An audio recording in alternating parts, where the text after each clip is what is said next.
It was good. It was good. Hope everybody's doing all right. Everybody ready for the holiday. Ready to get to it. Christmas and New Year's. Hope everyone's doing their shopping and being safe out there. Just want to wish y'all happy holiday, Merry Christmas, Happy New Year's to all you and your families. Just want to take those again. Thank you for listening in, rocking with me for this long. Going on almost 9 to 10 months strong. Got a lot of material out. Got some good videos. Got some decent videos. Even got some ones that didn't do too well, but the material's there, and it's to help those empower and to help those expand their knowledge on police reform and the things in our communities that's affecting us. For those who are new, YouTube, Rebuilding Community Trust, Twitter, on Anchor, Spotify.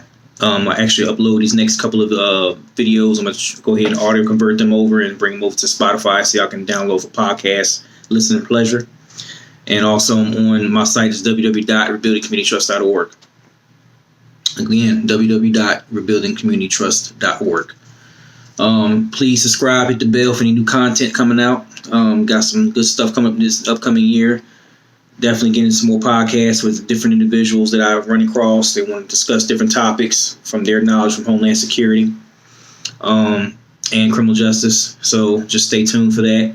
Also, still working on merchandise. Still got some new stuff coming up later in the pipeline. So definitely check it out.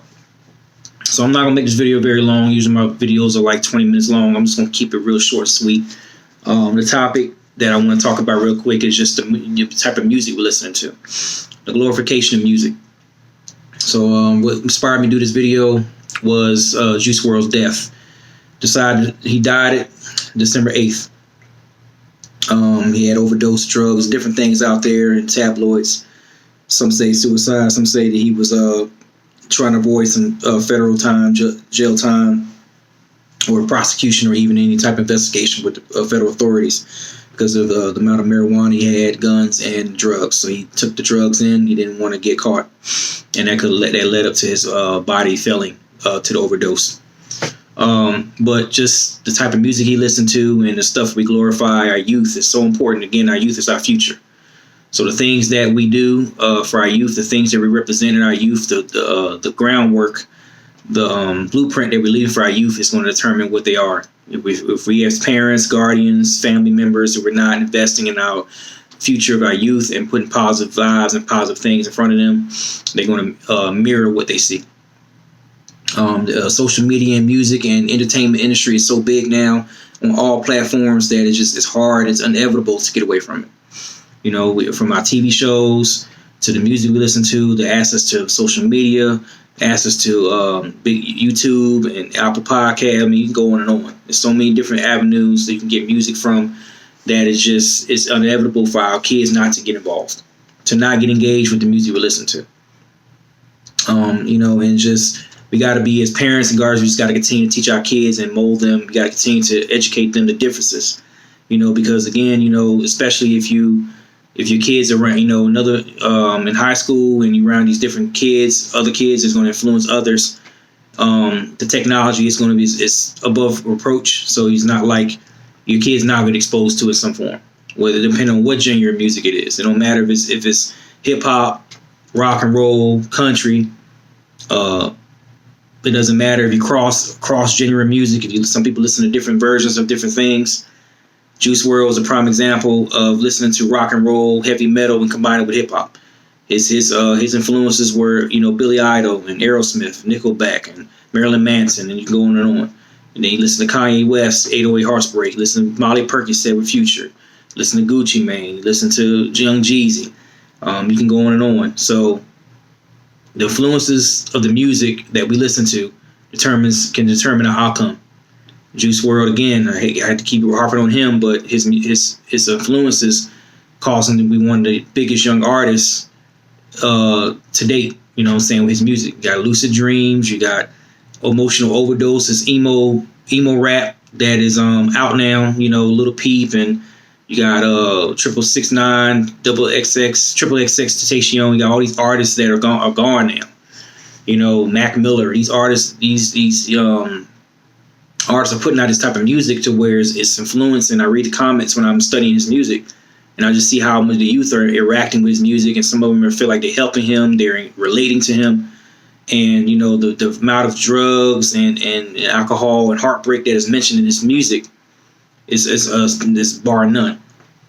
So we got to do better with educating and having perspectives in place. His mother was supposed to have been a Christian. His dad wasn't available in his life. I don't know the full details of that, obviously, but just going off with the tabloid saying his mother did her best to keep, send him scriptures and try to keep an influence, but we don't know how God, operated in their home, and you got to understand that God comes, but you got to allow him to, be a part of your life. You got to have free will. So his mother could have been trying to push the agenda of Christ on him and get him involved in Christ, but his free will, he has to choose. So we just got to really be mindful on the music.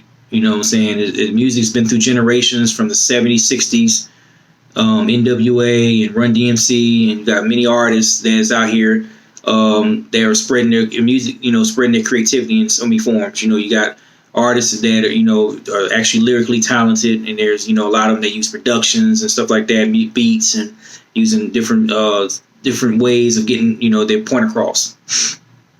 But the glorification of drugs and music is out of control, and these youth are getting sucking it in, and they're getting it, and this is their way of life. This is a way of coping. Is doing drugs. Way of coping, doing alcohol. The glamour of women, drugs, guns, all these things. This is what's in the head of youth, and that's how they think life is. So, as a criminal justice perspective, I mean, it's not so much a crime. It's developing behaviors. So, what the behaviors that you're developing early on is what's going to display the character of that person. So, you engage in somebody with drugs and popping mollies, perks, Zams, and you got somebody with guns, and you got somebody doing drugs, and doing somebody's engaging with violent behavior. That's setting them up for a type of lifestyle. And then when they have a hard time or they go through something, they're gonna resort to those drugs. They're gonna resort to those guns. They're gonna resort to this and that and the other. Instead of just having them teach them the difference and say, okay, this is what we should and should not do. What's entertainment and what's real. Sometimes the two are blended together. It depends on who you are as a person, because some people live this stuff. Some people actually go through this stuff and they see it, so they can relate to it. So they feel like that's the truth and the way of life. But then there's some that hasn't dealt with that, and they just caught up with the emotion, excitement of it, and they say, "Man, I wonder what it's like to pop a Percocet or pop a Molly or whatever." Got to know the difference. Got to be able to teach our youth from the very beginning the difference. And personally, the music is what it is. I personally shouldn't listen to it. You shouldn't listen to it. But people going to be people and do what they want to do. At the end of the day, when it comes to that, you just got to know the difference. Especially for the youth, you gotta know that life isn't about popping mollies and perkies. It's not cool. It's not cool to do that stuff, because it creates a dependency, and it creates a attachment on your physical form, and it gives you a new sense of coping mechanism when it's a false sense of coping. Because if you feel like you got to pop a drug to get by instead of dealing with the issues of your life, that just shows you there that you got a dependency and you need to reevaluate what's going on around you. Rest in peace to Juice WRLD. I mean, I have nothing against him. I studied his music for a while just to kind of get an idea, and his words are it's very obvious that he's struggling with life. He's struggling with heartbreak. He's struggling with just coping. Go back to the mental illness video, mental health video, that is just some of the traits of stuff that's going on with a person, when they feel like they got to have a coping mechanism on something such as especially drugs, because drugs just tears you inside out. So, I mean, talented, but he just had a lot of coping issues in his songs. He even mentioned that he cried out for help, no one listens. Signs are there in his music. I'm sure even if they say the industry sold your soul, I'm sure the stuff that he was saying isn't inaccurate. I'm sure he's really had some issues. He's really was struggling. And he just used his music as an outlet to, not only, get it out, to put out that stuff out on his music. That was an outlet for him, whether he was incapacitated with drugs or not. But we just got to really look at, pray for our artists. You know what I'm saying? And just keep things in context. You're gonna listen to the music. You know, don't be popping mollies and perks, man.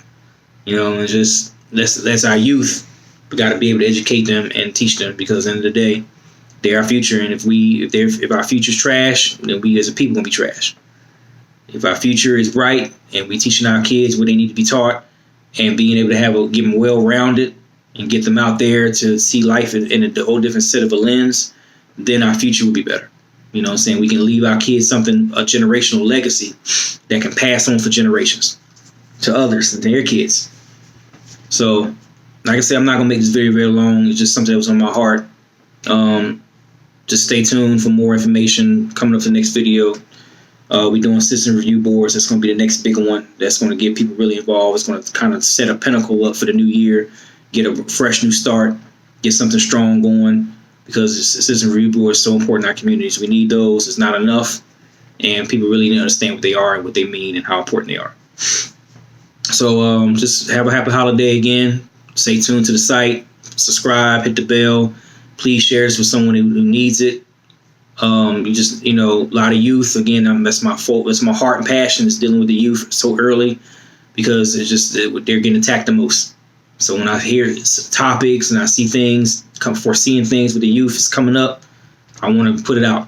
I want to put this stuff out so we can educate somebody on what we're doing, what we're listening to, and what we're engaging in.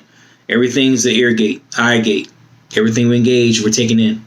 So if we're not having complete empowerment, understanding what we're doing, we won't seek ourselves up for destruction. So be blessed, enjoy your holiday, and stay tuned.